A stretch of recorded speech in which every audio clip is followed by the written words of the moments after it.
Hello everyone, welcome back to our YouTube channel golden number 1 classes. हम vacancies के साथ आए हैं आप सबके सामने। तो रेलवे रिक्वायरमेंट पोस्ट में जिसका नोटिस आ गया था कि 2025 में ही बता दिया था कि फॉर्म आने वाले हैं, और फॉर्म आने किस में थे? रेलवे में, ग्रुप डी के। यानी कि जिसने अगर 10th क्लास की हुई है, क्वालिफिकेशन 10th से ज़्यादा नहीं है, ITI की हुई है, उनके लिए फॉर्म निकले हुए हैं। स्टार्ट हो गए हैं। 31 तारीख इसकी स्टार्ट डेट है, यानी कि फॉर्म अप्लाई शुरू होंगे 31 जनवरी से, और इसकी लास्ट डेट रहेगी 2 मार्च। 2 मार्च तक आप फॉर्म अप्लाई कर सकते हैं।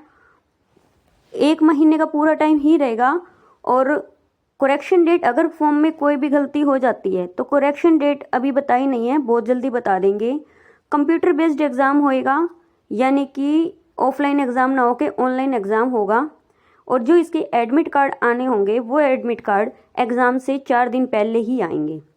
ठीक है, यानी कि एग्ज़ाम की डेट भी अभी नहीं है, और करेक्शन डेट का पोर्टल कब ओपन होएगा वो भी नहीं है। बिकॉज ऑफ अभी अगर आप फॉर्म फिल करोगे, स्टार्ट करोगे, तो पहले ही ध्यान से कर लेना। तो फॉर्म फिल करने का जो मोड है, ऑनलाइन मोड है। ऑनलाइन फॉर्म आप अप्लाई कर सकते हो। कहाँ पर जॉब लग सकती है? ऑल इंडिया में कहीं भी जॉब लग सकती है ये। इसकी जो मंथली सैलरी है वो है 18,000। परमानेंट जॉब रहेगी, रेलवे में है, परमानेंट जॉब है, टेम्परेरी नहीं है, कॉन्ट्रैक्चुअल नहीं है। फिर उसके बाद अगर हम बात करते हैं एप्लीकेशन फ़ीस की, चाहे जनरल कास्ट हो, OBC हो या फिर EWS हो, जो फीस रहेगी एप्लीकेशन फ़ीस 500 पर स्टूडेंट रहेगी, लेकिन मेल के लिए। ठीक है, यानी कि पुरुष के लिए 500 रुपये फीस रहेगी ऑनलाइन। और SC ST EBC ESM की 250 रुपीज़, 250 रुपये फीस रहेगी फॉर्म फिल करने की।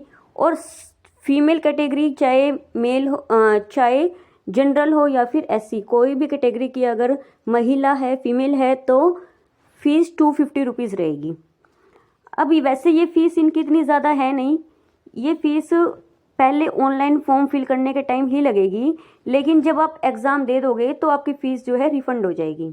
इसका मतलब वैसे तो मेल की जो फ़ीस है वो 100 रुपीज़ है, लेकिन सब पहले ये 500 रुपीज़ पे करवा रहे हैं ताकि आप एग्ज़ाम में पहुँचो। अगर आप एग्ज़ाम में पहुँच रहे हो तो एग्ज़ाम देने के बाद आपकी फ़ीस जो है 400 रुपये रिफ़ंड हो जाएगी, सिर्फ 200 रुपये ही कट होंगे। और फीमेल के लिए 1 रुपया भी नहीं है, ज़ीरो फीस है। 250 पहले पेमेंट करवा रहे हैं, और आफ्टर एग्ज़ाम देने के बाद ही आप जो है फ़ीस रिफ़ंड कर पाओगे 250 रुपीज़।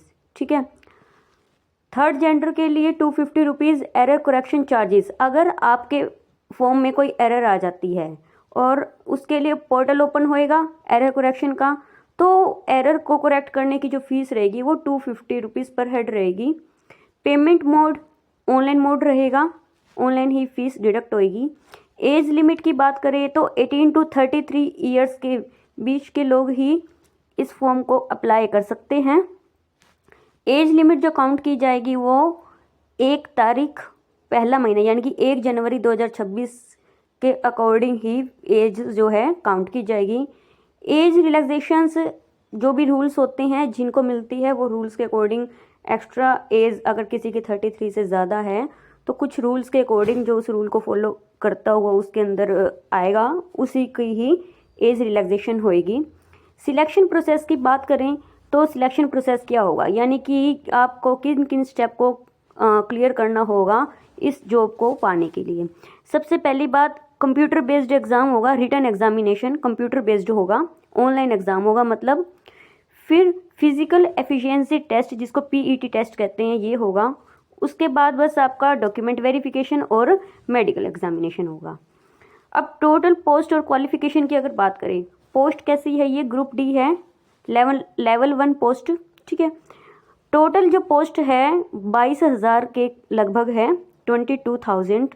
और क्वालिफिकेशन क्या चाहिए? मिनिमम क्वालिफिकेशन 10th हो या फिर आप ITI पास्ड हो तो आप इस फॉर्म के लिए एलिजिबल हो। ठीक है। आगे हम बात करते हैं पैटर्न क्या रहेगा, कि किस टाइप के क्वेश्चन आएंगे, कितने क्वेश्चंस आएंगे, उसकी हम बात कर लें। सबसे पहली बात, अगर आप क्वेश्चन कर रहे हैं अटेम्प्ट, अगर आप क्वेश्चन को रॉन्ग कर रहे हैं तो 1/3 नेगेटिव मार्किंग होएगी, 1/3 आपकी नेगेटिव मार्किंग रहेगी अगर आप एक क्वेश्चन को रॉन्ग कर देते हो तो। जितने क्वेश्चन रॉन्ग करोगे उतनी नेगेटिव मार्किंग रहेगी। नेगेटिव मार्किंग के बारे में भी डिस्कस करेंगे, क्या क्या होती है नेगेटिव मार्किंग। सबसे पहले सब्जेक्ट क्या क्या पढ़ने हैं आपको, जनरल साइंस पढ़नी है, mathematics, reasoning, general intelligence, general awareness and current affair. ये आपके टॉपिक्स रहेंगे। टॉपिक्स में सब्जेक्ट्स रहेंगे, टॉपिक्स तो उसके अंदर बहुत सारे आ जाते हैं। तो जनरल साइंस के 25 क्वेश्चन होंगे, हर एक क्वेश्चन 1 मार्क का होएगा और आपके एक क्वेश्चन 1 मार्क का है तो 25 मार्क्स के ही आपके क्वेश्चन रहेंगे। फिर उसके बाद मैथमेटिक्स के भी आपके 25 क्वेश्चन 25 मार्क्स के, जनरल इंटेलिजेंस एंड रीजनिंग के 30 क्वेश्चन होंगे 30 मार्क्स ही, यानी कि एक क्वेश्चन 1 नंबर का होगा। और general awareness and current affair के आपके 20 क्वेश्चन 20 मार्क्स, यानी कि टोटल 100 क्वेश्चन होंगे और 100 मार्क्स होंगे। लेकिन बात यह है कि 90 मिनट्स में आपको 100 क्वेश्चन अटैम्प्ट करने होंगे। इसके साथ साथ आपको नेगेटिव मार्किंग को भी फेस करना पड़ेगा। नेगेटिव मार्किंग का मतलब, अगर आपने मान लो फर्स्ट क्वेश्चन ठीक कर दिया, सेकंड ठीक कर दिया, थर्ड भी ठीक कर दिया, आपको टोटल 3 मार्क्स मिल गए। लेकिन आपने फोर्थ क्वेश्चन रॉन्ग कर दिया, ठीक है, फोर्थ क्वेश्चन रॉन्ग हुआ आपका, तो आपका जो एक क्वेश्चन में मान लो यहाँ से तो 2 नंबर हुए, इसका आपका 1/3 जो नंबर है माइनस हो जाएगा, ठीक है। तो यानी कि आपको इसमें से ध्यान रखना पड़ेगा। एक और एग्जांपल मैं दे देती हूँ आपको। अगर मान लो आपके 5 क्वेश्चन ठीक है, पहले 5 क्वेश्चन ठीक है, अगले 3 क्वेश्चन आपने रॉन्ग कर दिए, तो आपके जो 5 क्वेश्चन ठीक है उसमें से 1 नंबर माइनस हो जाएगा। आपके टोटल 5 नंबर की बजाय टोटल 4 नंबर रहेंगे। सो इसके अंदर आपको नेगेटिव मार्किंग को भी फेस करना पड़ेगा, टाइम लिमिट को भी आपको फेस करना पड़ेगा। उसके बाद हम बात करते हैं रिटन एग्जामिनेशन। जो सिलेबस है वैसे टेंटेटिव है, जो ये था ये भी थोड़ी सी टेंटेटिव पैटर्न था, मे बी इसके अंदर थोड़े चेंजेस आए। आगे हम बात करते हैं जो सिलेबस की। मैथमेटिक्स के अंदर देखो जो कॉमन सिलेबस हम करते हैं वही सारे हैं, BODMAS rule, decimals, number systems, LCM, HCF, time work, time distance है ना, percentage, mensurations, geometry, trigonometry, elementary square root, age calculation, calendar, clock, pipe and cistern. तो ये सब टॉपिक्स हैं, कॉमन टॉपिक है, इजी टॉपिक है, आराम से होगा। जनरल इंटेलिजेंस में आपको पता है रीजनिंग के अंदर यही वाली ही चीज़ें ज़्यादा रहती हैं, हम पढ़ते भी आए हैं, आप इनको देख लेना। जनरल साइंस के अंदर आपको फिजिक्स, केमिस्ट्री और life science class 10th level की रहेगी, ठीक है, सीबीएसई करिकुलम के अकॉर्डिंग। फिर उसके बाद general awareness and current affair के अंदर हम बात करें, नेशनल और इंटरनेशनल करंट अफेयर रहेंगी। जनरल अवेयरनेस जो है railway related, sports, culture, science, technology, economics, politics, awards, personalities, important government schemes and policies, ठीक है। अब फिजिकल एलिजिबिलिटी डिटेल्स, क्योंकि फिजिकल टेस्ट भी होना है, पीईटी जो होएगा उसके अंदर मेल के लिए क्या क्या है, कुछ नेसेसरी चीज़ें जो उनको कंप्लीट करनी है, क्या क्राइटेरिया उनको करना है कंप्लीट, वो क्या है, should be able to lift and carry 35 kg of weight for a distance of 100 meter, यानी कि 100 मीटर में 2 मिनट के अंदर 35 किलो वेट को उठाकर जाना है in 1 chance without putting the weight down, यानी कि जो वेट आपने उठाया होगा उसको नीचे नहीं गिरा सकते और आपको उठा के पहुंचना होगा 100 मीटर के अंदर और 2 मिनट के अंदर।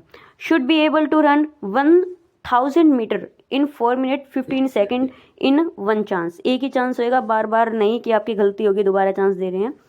फीमेल के लिए 15 kg वेट थोड़ा कम किया है, 20 kg वेट को 100 मीटर के डिस्टेंस में 2 मिनट में एक ही चांस में बिना वेट को नीचे रखें जाना होगा। Should be able to run, और 1000 मीटर की जो रेस है वो 5 मिनट 40 सेकेंड, इनका बस टाइम लिमिट दे दिया है एक्स्ट्रा, 5 मिनट 40 सेकेंड के अंदर इन 1 चांस आपको कंप्लीट करना होगा। तो ये सब आपके पास थी डिटेल जो इस पोस्ट के इस पोस्ट को पाने के लिए ग्रुप डी की पोस्ट है, रेलवे में है। स्टार्ट होने वाली है डेट 31 जनवरी से, लास्ट डेट इसकी 2 मार्च है। फीमेल के लिए कोई फ़ीस नहीं है, बस एक बार फ़ीस पेमेंट करनी होगी। आफ्टर एग्ज़ाम फ़ीस रिफ़ंड हो जाएगी। और मेल के लिए 100 रुपीज़ फ़ीस है, पर एक बार 500 रुपये आपको पेमेंट करने के बाद आफ्टर एग्ज़ाम आपकी 400 रिफ़ंड हो जाएगी। तो अप्लाई कीजिए एंड शेयर कीजिए पोस्ट को, ताकि ज़्यादा से ज़्यादा लोगों तक पहुंच सके। Thanks for watching.